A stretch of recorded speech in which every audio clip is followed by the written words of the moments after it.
ఆయన తానా అంటే ఉప ముఖ్యమంత్రి గారు పవన్ కళ్యాణ్ గారు తందానా అంటాడు. అప్పుడే ఏదో జరిగిపోయింది, మొత్తం దోచేశారు, దీని మీద ఎంక్వైరీ చేస్తా ఉన్నాం, తగిన చర్యలు తీసుకుంటామని చెప్పాడు. ఇదే పెద్ద మనిషి ఎన్నికల ముందే చెప్పాడు 40,000 కోట్లు ఇసుకలో దందా చేశాడు పెద్దిరెడ్డి, 40,000 కోట్లు దోచేశాడని చెప్పారు. మరి ₹1 తినింటే ₹1 దోచేస్తుంటే ఎందుకు కానీ యాక్షన్ తీసుకోలేదని అడుగుతా ఉన్నాను. ఏ విధమైన యాక్షన్ తీసుకోకుండా మా ఫైల్స్ చూస్తే తెలుస్తారు మీకు ఏం రాశాను నేను అని చెప్పి. మరి ఆ విధంగా రాసినాను కాబట్టి ఈరోజు నన్ను ఏది ఎదిరించలేకుండా దాని గురించి మాట్లాడడం లేదు.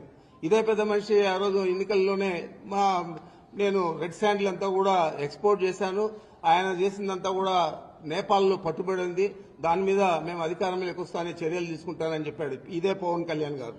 మరి నువ్వు ఫారెస్ట్ మంత్రి అయ్యావు, ఉప ముఖ్యమంత్రి అయ్యావు, మరి నేపాల్కి పోయి ఎందుకు గాను అక్కడ ఉన్న రెడ్ శాండిల్ తెచ్చి నేను చేస్తుంటే నా మీద ఎందుకు యాక్షన్ తీసుకోలేదని అడుగుతా ఉన్నాను.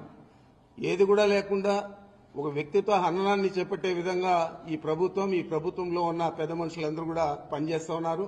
ఈ రాష్ట్ర ప్రజలందరూ కూడా గమనించాలని నేను కోరుతా ఉన్నాను.